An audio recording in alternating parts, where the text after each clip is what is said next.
So hello everyone, welcome to online education of Sir C.R. Reddy College of Engineering. In the last class, we have seen one of the algorithm which is based upon energies. Similarly, we have done a very simple problem on this algorithm.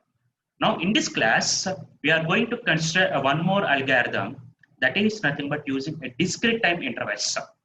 And coming to this question, for your university examination, this is very important question because you can expert in each and every set.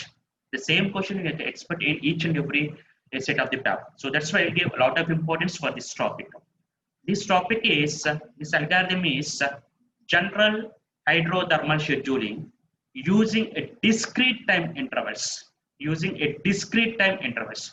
So now we have to understand what is the meaning of a discrete time intervals. So I will explain each and everything in the coming slides. Coming to the basic representation of the hydro and thermal law. So this is nothing but a basic diagram. So once again, I'm considering the basic representation of the hydro and thermal coordination. But here, we need to understand some of the points when compared to your previous diagram. So already we have covered the same diagram, the same representation. This PGT is nothing but power generated by the thermal power plant. PCH is nothing but power generated by the hydel power plant, and this PD is nothing but a power demand. So why we are considering this as a basic structure is we are considering only one thermal power plant, and similarly we are considering only one hydel power plant, and combinedly these two must meet the load. This is nothing but a very familiar to us. But coming to the most important point, this side, water side. Here J is nothing but water inflow, and reservoir or storage. This box represents a reservoir or storage. Generally, X is used to represent that a reservoir or storage. Some of the others may use W also. And this is a valve. And this is a water discharge, that is Q. So along with this, basic parameters, what concept we need to understand from this diagram is, for example, why we are using the coordination of these two. Means why we are using a thermal power plant at the same time hydel power plant working together.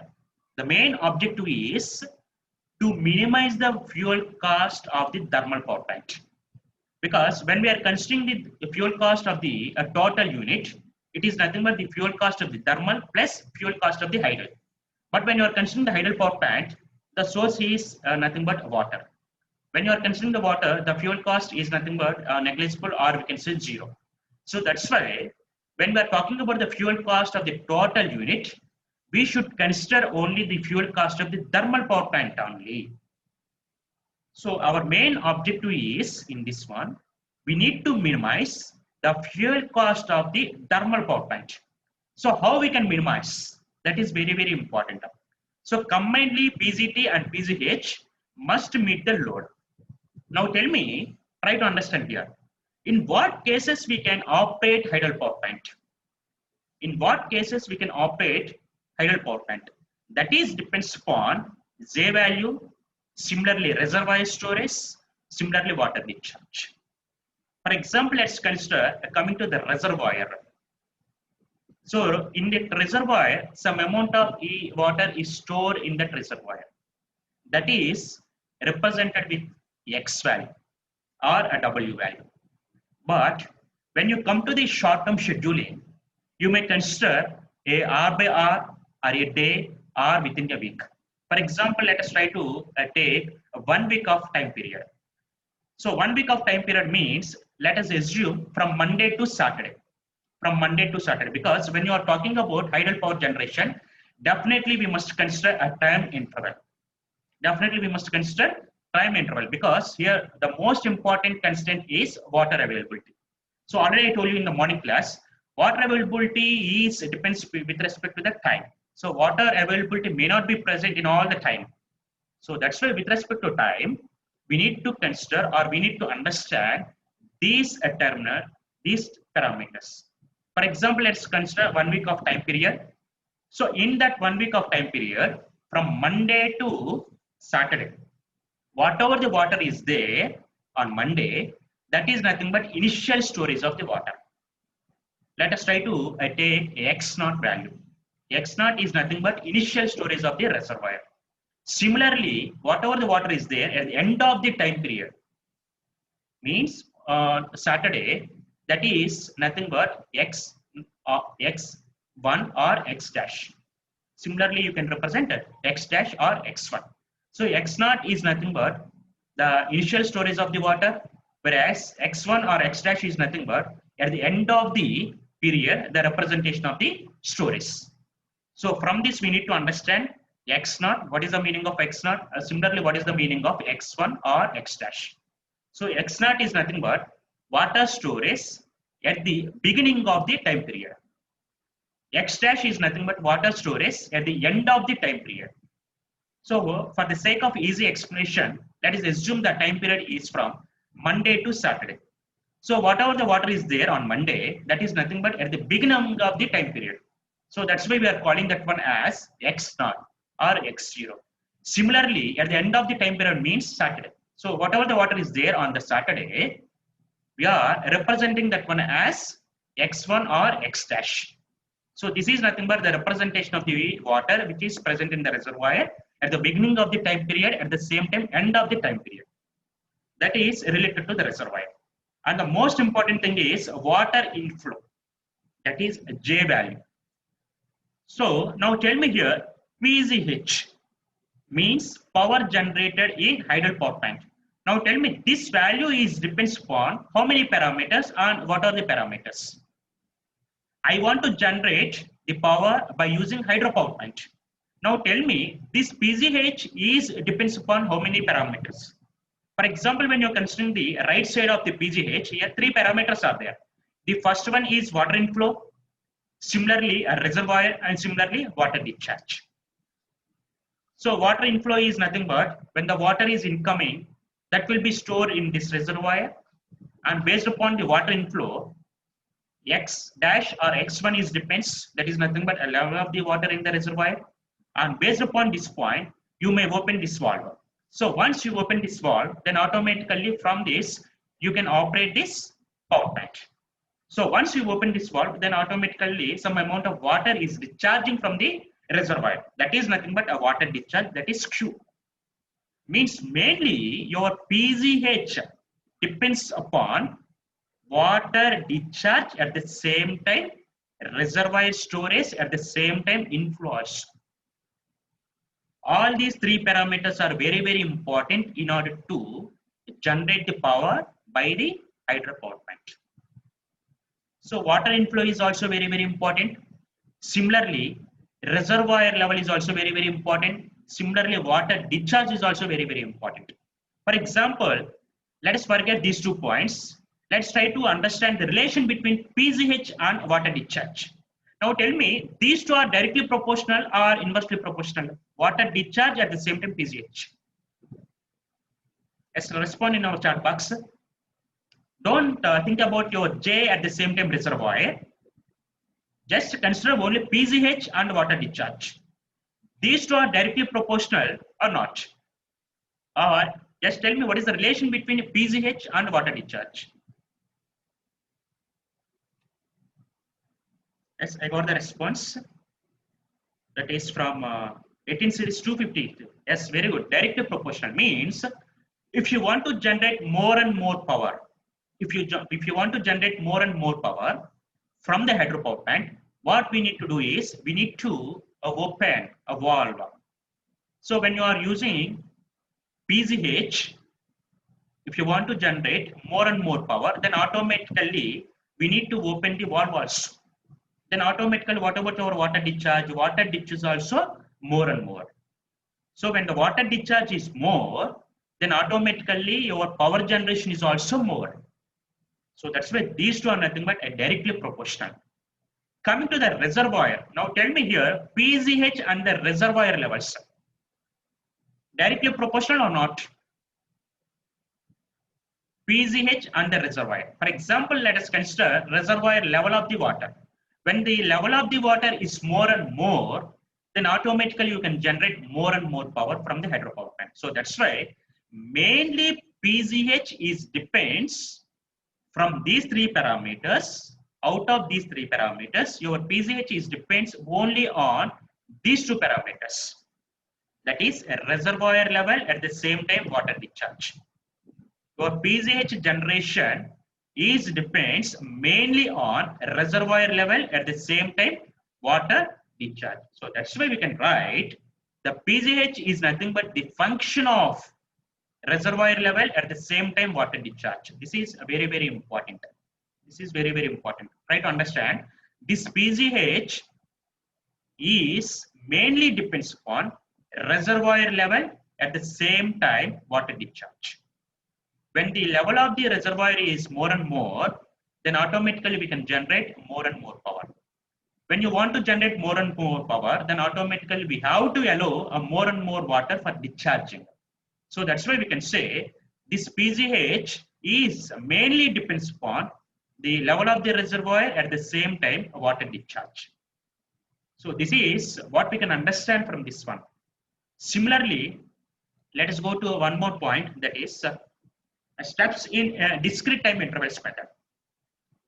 Not only in this algorithm, if you consider any algorithm, we need to follow some of the steps. The first one is assumptions.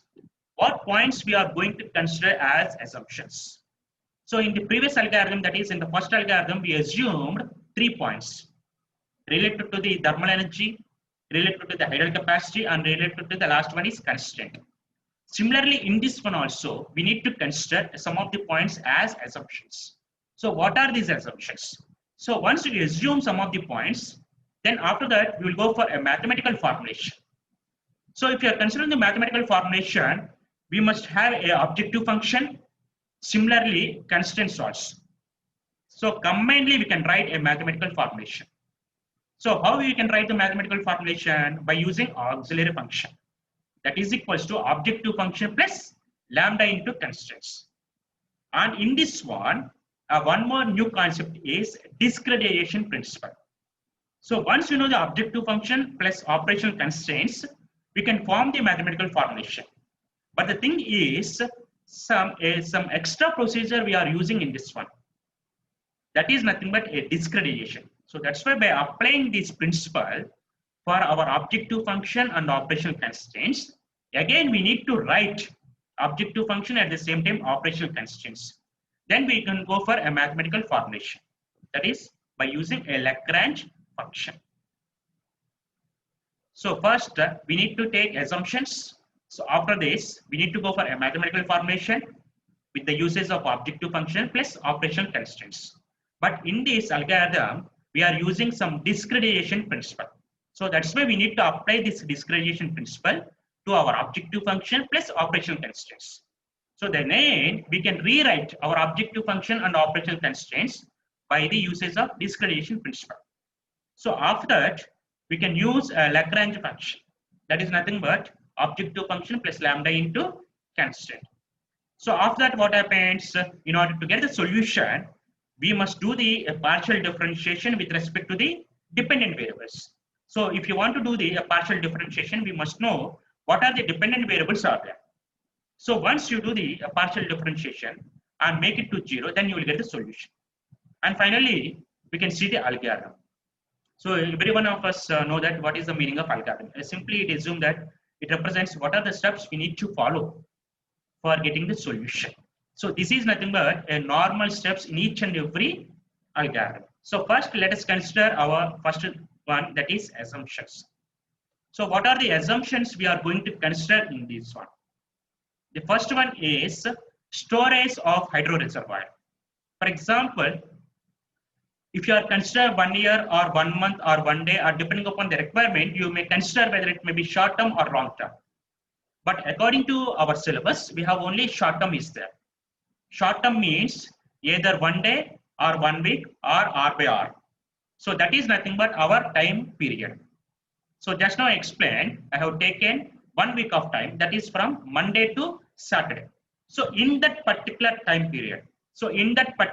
period, I want to know, I am assuming that storage of hydro reservoir is a constant value or known value. storage of the hydro reservoir. Means whatever the water is there in this particular reservoir, and I should know those values at the beginning, at the same time, at the end of the period. So already I told you that at the beginning, how to represent at the beginning with x naught, and how to represent at the end of the period, that is nothing but x dash. These two values are unknown values. And what is the representation of the storage of hydro reservoir? It is nothing but x value. This is nothing but my first assumption. At the beginning of the time period, the storage is nothing but x naught. At the end of the time period, the storage is nothing but x dash. This is my first assumption. And the second one is water inflow to the reservoir, that is J. So this is nothing but our second assumption. And we know the water inflow. This is my second assumption. And the third one is load demand on the system is known for the entire time period. So what is the load demand here? PD. Means here I know the storage level, that is nothing but x naught value, similarly x dash value. And one more thing is water inflow is also known value. And one more thing is PD value. So these three are nothing but our assumptions for solving this type of algorithm. Now again, go back to our diagram simple representation. So my observation or my assumption is PD is known value and reservoir level is also known value, and J is nothing but water inflow. This is also known value. Okay, stay focused here. Water inflow is a known value. Reservoir levels is also known value. And PD value is also known value. What are the unknown values is PGT, PGH and water discharge. The main objective in this case is how much water discharge should be allowed in order to generate ideal power plant in such a way that we need to minimize the fuel cost of the thermal power plant. This is the main objective in this case. Simple. We know PD value. We know water inflow, that is J value. We know reservoir levels, that means x naught, at the same time x dash. So the remaining three are nothing but unknown, that is PGT, PGH and water discharge.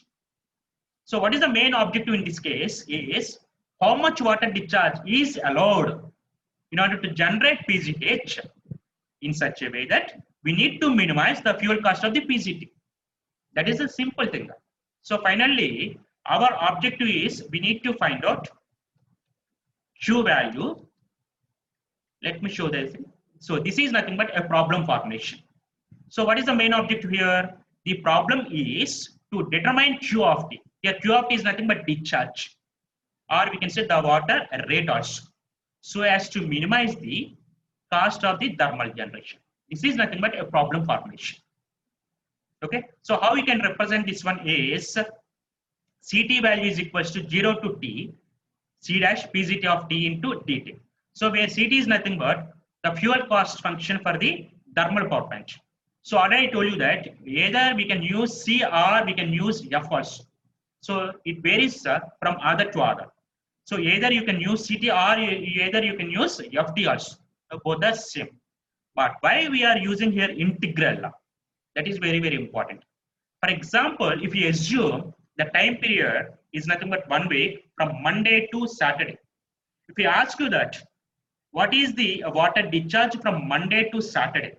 Mean in each and every time, Monday, first hour, what is the water discharge? Monday, second hour, what is the water discharge? Similarly, third hour, what is the discharge? So like this, we have 24 hours is there in Monday. Similarly, in Tuesday also same day. Similarly, up to Saturday, we have 24 hours are there. For each and every time interval, we need to calculate the water discharge. So that's why here we are using here integral. Integral is nothing but continuous time interval from starting to ending. Even we should not leave even a small interval also. In that case, we can use integral. Integral means it is nothing but a continuous time from lower limit to maximum limit.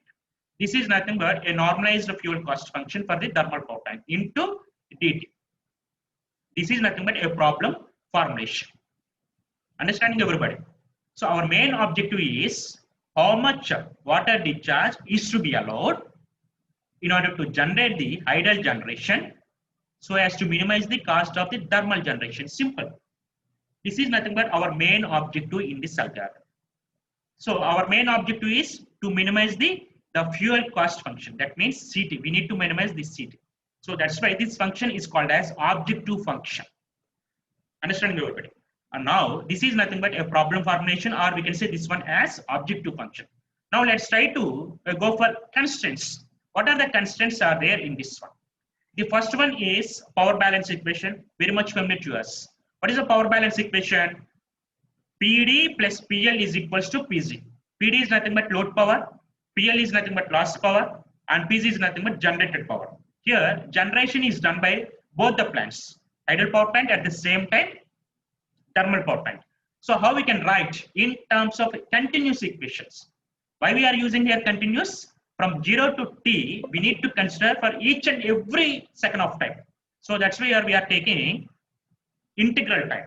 So PGT of t is nothing but power generated by the thermal power plant, and t stands for throughout the operation from 0 to t, or we can say from Monday to Saturday within a week. Similarly, PGH of t is nothing but power generated by the idle power plant throughout the time period.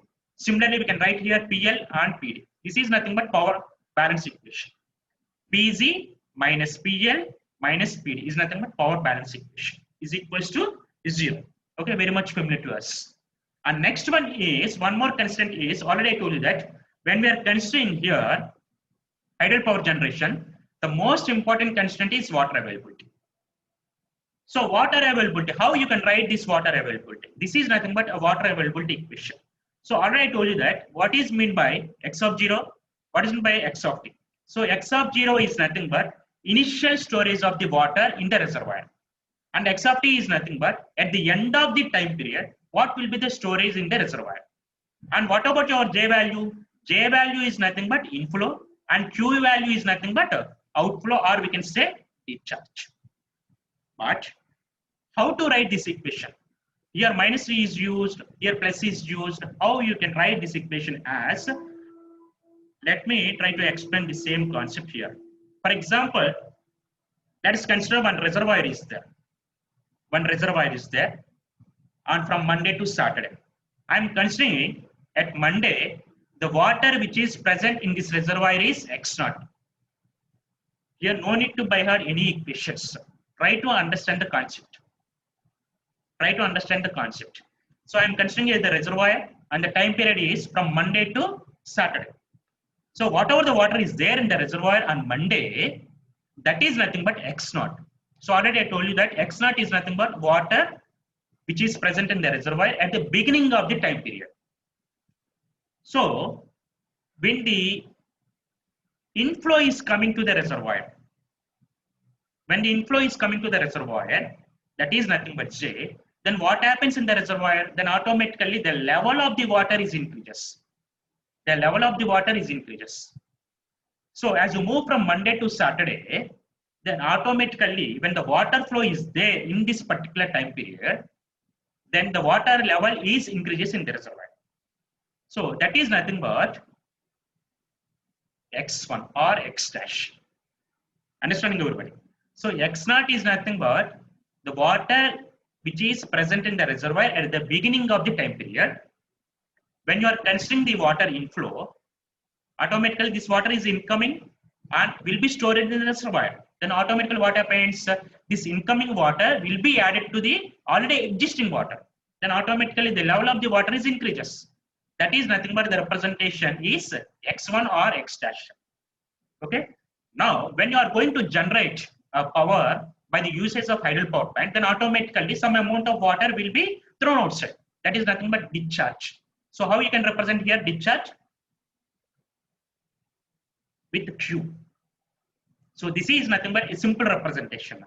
X0 is nothing but the initial storage of the water in the reservoir, and X1 is nothing but at the end of the time period, the storage of the water.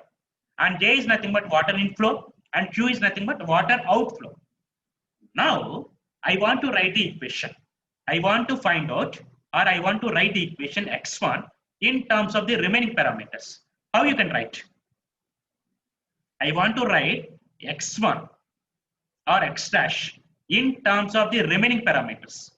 So once again, I'm repeating, X naught is nothing but the water stored at the beginning of the time period. So when you are considering from Monday to Saturday, on Monday, whatever the water is there, that is nothing but X naught. When the water inflow is there, when the rains are there outside, then automatically what happens?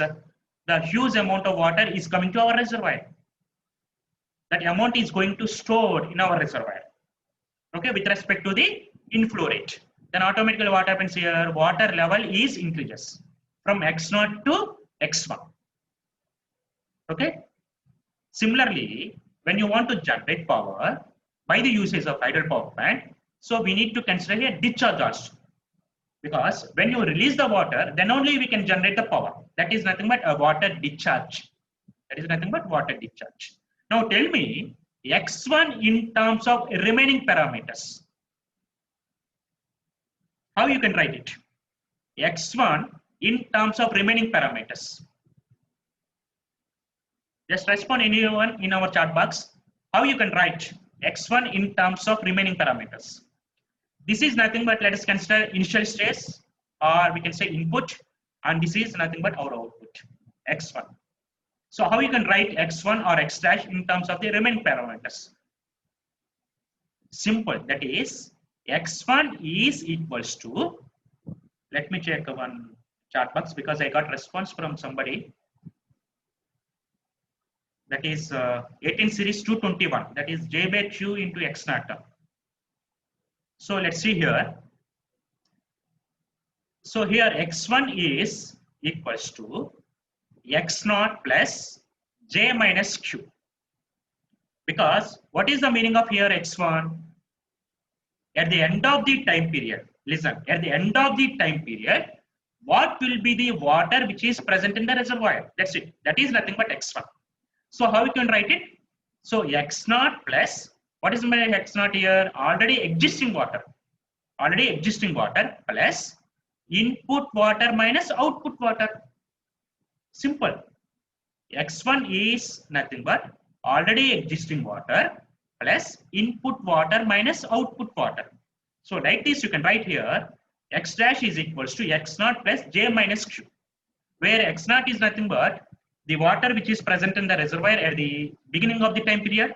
J is nothing but water input to the reservoir. Q is nothing but water output from the reservoir. So that's why easily you can write here X1 in terms of the remaining three parameters. That is nothing but X0 plus J minus Q. So like this you can write. No need to remember or no need to by heart anything. Now let's go back to our previous slide. That is nothing but water availability. Now try to understand here. So what we are doing here, we are representing a continuous intervals. So X of t is nothing but water stored at the end of the time period. X of 0 is nothing but water stored at the beginning of the time period. And J is nothing but inflow and Q is nothing but outflow. So you can rewrite this equation as X of t is equals to X of 0 plus J of t minus Q of t. So that is nothing but already we have seen just now. So understood everybody how we can write this water availability equation. Okay, and the time interval is nothing but 0 to t. But in our example, our assumption is nothing but from Monday to Saturday. So lower limit is nothing but 0, your upper limit is nothing but t. Okay, understood everybody? This is nothing but a water availability equation. Now, one more equation is nothing but already explained in the basic representation of the diagram. That is when you are considering the idle power generation.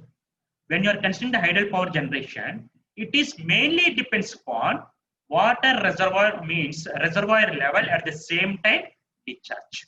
Where Q is nothing but discharge and X is nothing but reservoir level. So mainly depends upon whatever the power which is going to generated by the hydel power plant. This power is mainly depends on X and Q. Q is nothing but discharge and X is nothing but water stored in the reservoir. So these three are nothing but our coordination constraints. Understood everybody? So if you have any doubt, please respond in our chat box because these constraints are very, very important. Not only this constraint, and Objective function is also very, very important. Our objective function is to minimize the fuel cost of the thermal power plant, and along with this, we need to consider these constraints. So first constraint is very much familiar to us. And when you are considering the hydel power plant, we need to have one more constraints too. That is nothing but constraint 2 and constraint 3. This is a water availability constraint, and this is power generation by the hydel power plant. It is nothing but the function of X and Q. Q is nothing but discharge, and X is nothing but reservoir level or water stored in the reservoir. Understood these constraints now? So based upon these, we know objective function and we know coordination constraints. But coming to the next topic, directly we cannot write auxiliary function. That is nothing but L equals to objective function plus constraints. Objective function plus lambda into constraint. The reason here it is nothing but a continuous function. When you are considering the continuous function, it's highly difficult to understand or highly difficult to solve this type of problems when you are considering a continuous intervals. Okay. So this is nothing but already explained this one. And in this slide, one more thing is there for explanation. For example, let's consider reservoir is there. This is nothing but reservoir, and this is a penstock, and this is turbine. Okay. So whatever the height difference is there from turbine to dead storage of the reservoir, this is called as dead storage. Means at the bottom point of the reservoir. So from this point to a turbine, whatever the height is there, that height is represented with H0. That is very, very important in coming classes. Okay, very, very important. H0 is nothing but the head which is related to the dead storage. So this height is nothing but generally called as a dead storage, and this is a turbine. Whatever the height difference is there between this turbine and dead storage, this height or head is represented by using a H0. Okay, so let's move to understanding of the need of discretization principle. So why we need to consider discretization principle? So till now you have seen objective function, similarly constraints, and those objective function and constraints we just represented in a continuous intervals.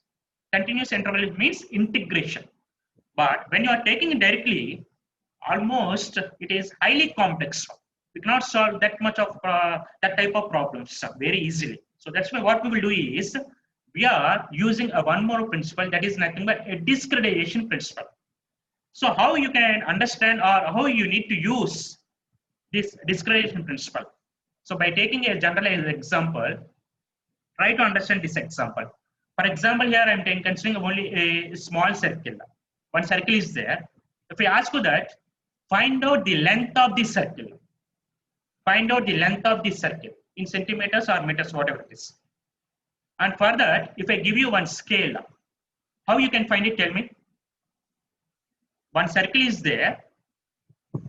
If I ask you that, find out the length of the circle. The length of the circle is nothing but the perimeter of the circle. Perimeter of the circle. And for that, if I provide one scale to you, how can you find out the length or perimeter of the circle? Tell me. Is it possible? Can you get the accurate result? Yes, I got a response. That is from 18 series 252 saying that calculating the diameter of the radius. Then, yes, of course, you don't know the value of formula for a perimeter. Perimeter formula is 2 pi r. But if you don't know the value of the 2 pi r, without knowing the formula, how you can calculate the length or a perimeter of the circle?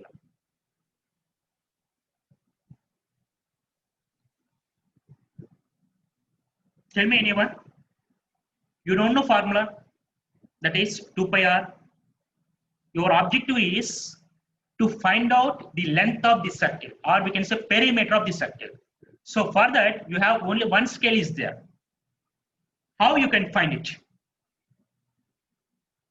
Just apply our common sense. That's it. What we will do is, practically we cannot measure accurate length of this so-and-so circle. So for this, what we will do is, without knowing this formula, I can break the circle into number of sections. I can break the circle into number of sections, so that easily I can measure the length of each section. At the end, what I will do, I will add all the length of the subsections. That is nothing but a simply discretization principle. Yes, I got the response from 52. From top to bottom. No, it's not a perimeter. When you are considering, it is nothing but height of the circle. It's not a perimeter of the circle or length of the circle. Integration. Some people are saying that integration. Integration means it is nothing but a continuous. In each and every interval, we need to consider the values.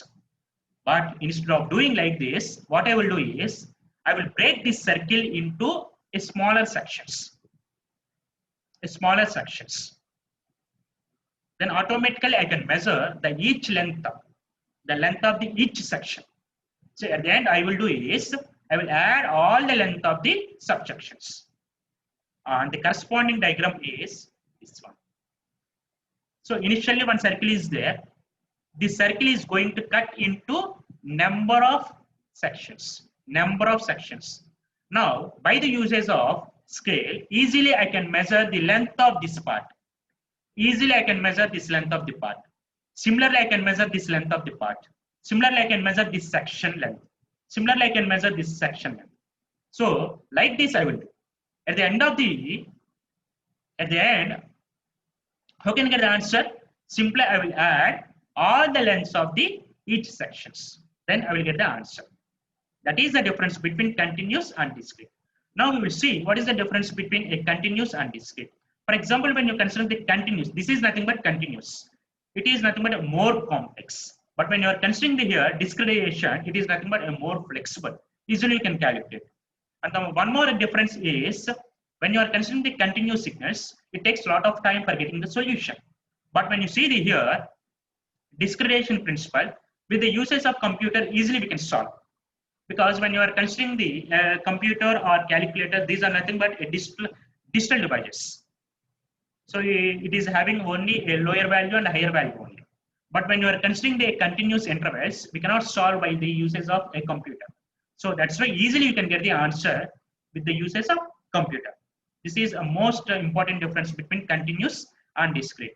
And one more difference is, but if you are considering integration, even though the time is more, even though it is complex, but whatever the result you will get at the end, that is nothing but most accurate. But coming to the discretization principle, here we are doing some assumptions. We are breaking this circle into number of sections. So in this process, whatever the result you will get at the end, this is not an accurate result. This is nothing but some approximate result. So that's why we can say continuous result is nothing but accurate result, and discrete or discontinuous result is nothing but approximate solution or approximate result. So this is the difference between a continuous and a discretization.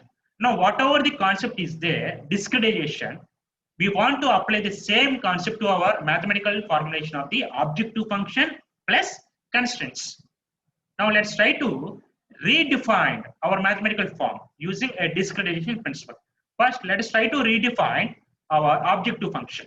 So already I told you that the total time interval is T, and how many subsections are there or subintervals are there in M, and each subinterval length is delta T.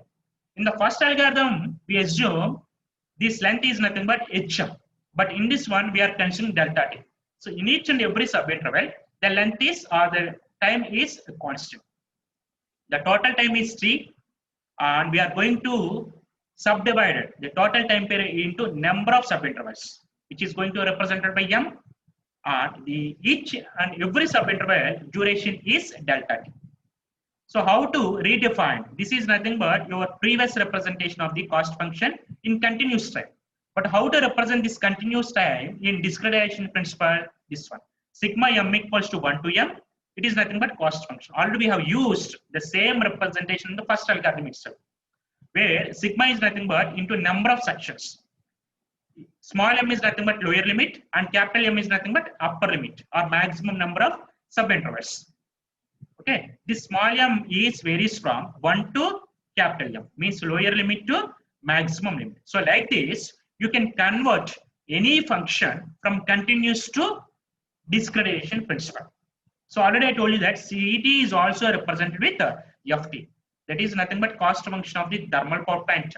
You can represent either with FT or with CT. Both are same. Understanding everybody? So here continuous is there. So in order to take this problem, the solving is a more complex one. So that's why what we are doing is, with the usage of discretization principle, we are converting from this continuous function into discrete function. So like this, you can write this one is, this is nothing but a fuel cost function of the thermal power plant in discrete form. Similarly, we have to write constraints in discrete form. So first one is power balance equation. So already we have written the same representation in the first algorithm. PGTM. PGT is nothing but power generated in thermal power plant, and small m is nothing but particular interval. For example, when you use here m equals to 3, then automatically what is the meaning of PGT 3? Power generated by the thermal power plant in third interval. So like this, we can write here PGHM minus PLM minus PDM is equals to 0. This is nothing but power balance equation in discrete form. And next one is, of course, already we know what is my meaning by PGTM and PGHM and PLM and PDM. Okay. And most important thing is we need to write out the formula for PL. So how we have write the same formula in thermal power plant is P11 P1 square plus 2 into B12 P1 P2 plus B22 into P2 square, where P1 and P2 are nothing but two power plants. Similarly, B22 and B11 are nothing but self coefficients. B12 is nothing but a mutual coefficient, and P1 and P2 is nothing but power produced in first power plant. P2 is nothing but power produced in the second power plant. But how you can write this PLM in this one, hydrothermal coordination. In place of P1, take PGT. In place of P2, take PGH. Simply we can write. That is nothing but PLM is equals to BTT into PGTM square plus 2 into BTH PGTM PGHM. This is nothing but P1 and this is nothing but P2 plus BH is into PGHM square. BHH and BTT are nothing but self coefficients for thermal for hydro. This is nothing but power balance equation in discrete form. Now let's move to one more constraint, that is water constraint. Okay, so how we can write this water constraint? Already we have covered this one. X1m minus X1 m minus 1 minus Jm delta T plus Qm delta T, where J is nothing but inflow, Q is nothing but outflow. So m is nothing but during particular interval. For example, when you use here Q3, what is the water discharge in that particular interval? And delta T is nothing but time. How much time duration is there in that particular interval? Similarly, when you come to here, Jm delta T, Jm is nothing but water inflow. So what is the water inflow in that particular interval and how much time is there? That is nothing but Jm delta T. And these two nothing but at the beginning of the time period, what is the water storage? At the ending of the time period, what is the water storage?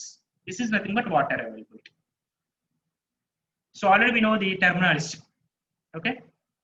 And if you want to rewrite the above equation, divide delta T. Okay, divide the total equation with the delta T. Then you can rewrite above equation as like this. Xm minus x of m minus 1 minus Jm plus Qm, where m is from lower limit to maximum limit. So where Xm is nothing but x1m by delta T, because when you divide the total equation with the delta T, your first term becomes x1m by delta T. This is nothing but xm. Similarly, second one term is also same thing. X dash m minus 1 divided by delta T. This term is nothing but xm minus 1. And the remaining term becomes Jm and Qm. So we know each and every term, already explained all the terms. So one is nothing but water storage at the beginning of the time period, and one more is nothing but water storage at the end of the time period. J is nothing but water inflow and Q is nothing but water discharge or water outflow. This is nothing but second constraint. And next one is third constraint. It is nothing but the hydropower generation. So already I told you that it is nothing but the function of water discharge and a water storage. So you can write the function is like this. Okay. Here you can write here where H0 is equals to 9.81 into 10 power minus 3 H1. Already explained here what is the meaning of H0.